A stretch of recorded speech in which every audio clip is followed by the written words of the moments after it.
Bismillahirrahmanirrahim. Assalamualaikum warahmatullahi wabarakatuh. Baiklah anak-anak sekalian, kita lanjutkan pembelajaran kita di semester genap ini. Sebelumnya saya sampaikan terima kasih kepada yang kemarin telah lulus di semester ganjil ya. Kemarin itu ada yang lulus, benar-benar lulus, ada yang diluluskan. Silakan bertanya kepada wali kelas berapa nilaimu di rapot. Yang mendapat D segera jabri saya kalau ingin memperbaiki. Hari ini saya akan jelaskan tentang interview.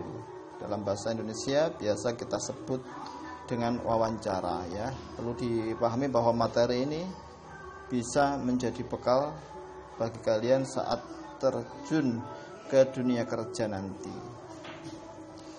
Ada dua istilah interview yang harus dipahami dan jangan sampai tertukar. Yang pertama adalah interviewer atau yang mewawancarai. Dan yang kedua ada interviewee, itu adalah yang diwawancarai. Jadi kalau nanti kalian lulus, melamar kerja, dipanggil, diwawancarai, maka kalian menjadi interviewee. Baiklah, umumnya diskusi dalam interview atau discussion in interview, diskusi yang diberikan dalam interview itu yang pertama adalah pertanyaan pembuka ya.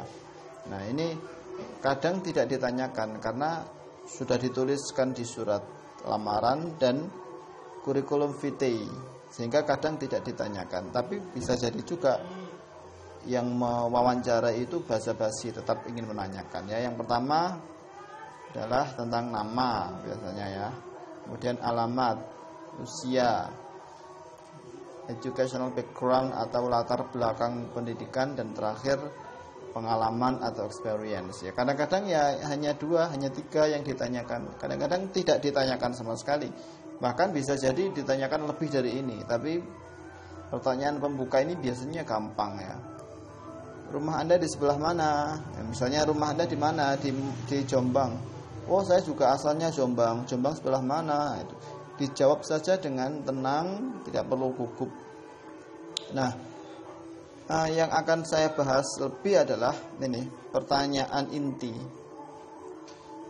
Pertanyaan inti dalam sebuah wawancara itu pasti ditanyakan, yaitu what is your motivation? Apa motivasi Anda to join, untuk bergabung in this company, di perusahaan ini. Nah ini jangan sampai salah menjawab. Apa motivasi Anda untuk bergabung di perusahaan ini? Ya supaya tidak nganggur Pak. Wah itu asal jawab itu. Atau ya ingin kerja aja. Lah ya salah. Atau begini, saya ingin mencari pengalaman. Wah bahaya itu nanti. Nanti kalau kamu tidak digaji, repot sendiri ya kan, yang dicari pengalaman.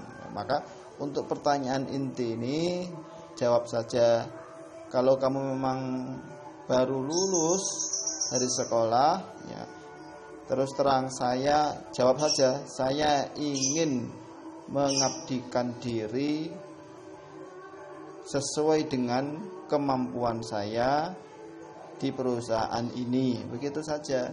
Nah, kemudian kamu tambahi sambil mudah-mudahan ini bisa menjadi wasilah bagi saya untuk mendapatkan penghasilan. Nah, jadi di satu sisi kamu berterus terang memang ya niatnya kerja itu ya bukan semata-mata karena uang, tapi karena tulus ingin pengabdian, sebuah pengabdian. Misalnya punya kemampuan di bidang apa ya, kamu ingin mengabdikan diri di situ.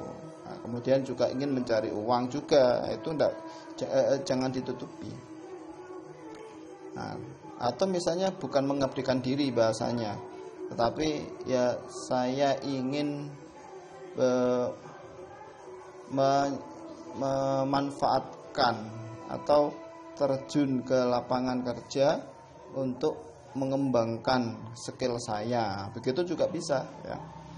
Yang jelas jangan sekedar mencari uang, harus ada kata-kata yang positif. Nah, dan alasan untuk mencari uang itu juga tetap disampaikan. Bahasanya mencari nafkah, begitu ya. Itu kalau dalam bahasa Inggris bisa di translate sendiri nanti dalam bahasa Inggris. Nah, yang ketiga biasanya itu ada pertanyaan jebakan. Nah, ini hati-hati. What is your weakness?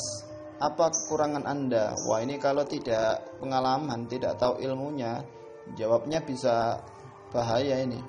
Apa kekurangan Anda? Wah, saya sejak sekolah dulu terbiasa terlambat. Wah, yo nggak diterima kamu. Atau saya kadang-kadang itu malas. Kalau sudah malas itu ya semua pekerjaan tidak akan saya lakukan. Wah, itu memang itu mungkin bisa jadi kekuranganmu, tapi ya salah kalau kamu jawab begitu. Nah, pertanyaan jebakan itu harus dijawab dengan strategi. Apa kekurangan Anda? Jawab saja kekurangan kamu itu. Kamu ambil contoh hal-hal yang sifatnya bisa diperbaiki, yang sifatnya hanya teknis, bukan merupakan sifat kepribadianmu, bukan, tetapi sesuatu yang teknis. Misalnya, saya masih grogi ketika berbicara dengan banyak orang, tapi saya ingin memperbaiki itu. Nah, saya akan memperbaiki itu. Nah, itu bagus. Atau apa kekurangan Anda? Kemudian saya memiliki sedikit kosakata sehingga ketika berbicara dengan orang lain ya tidak terlalu banyak menggunakan kata yang bervariasi. Nah, itu tidak apa-apa. Kemudian kamu ikuti, nanti saya akan berusaha untuk memperbaikinya. Nah, bagus itu. Ya, begitu ya pertanyaan jebakannya. Saya tidak meminta kamu untuk praktek interview bahasa Inggris, tidak. Karena itu nanti akan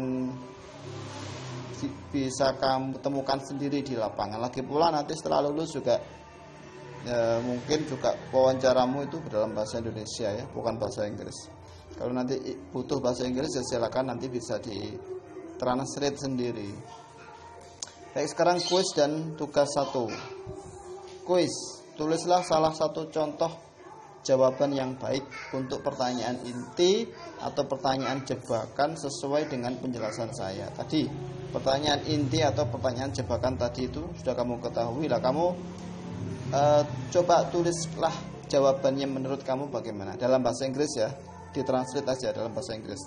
Satu saja jawabannya ya, terserah untuk pertanyaan inti atau pertanyaan jebakan yang kamu pilih, terserah. Di mana jawabnya? Nah, kunjungi channel Jalur Tugas Bahasa Inggris, cari video berjudul Kuis Kelas 12 Interview. Nanti silakan tuliskan di kolom komentar, jangan lupa sertakan nama dan kelas.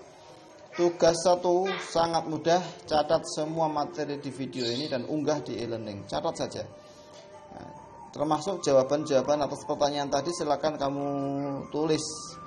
Jawaban yang saya sampaikan tadi loh, tidak tertulis di sini. Ini kan tidak ada jawabannya, ini tidak tertulis, hanya pertanyaan saja. Nah, jawabannya tadi kan kamu sudah simak.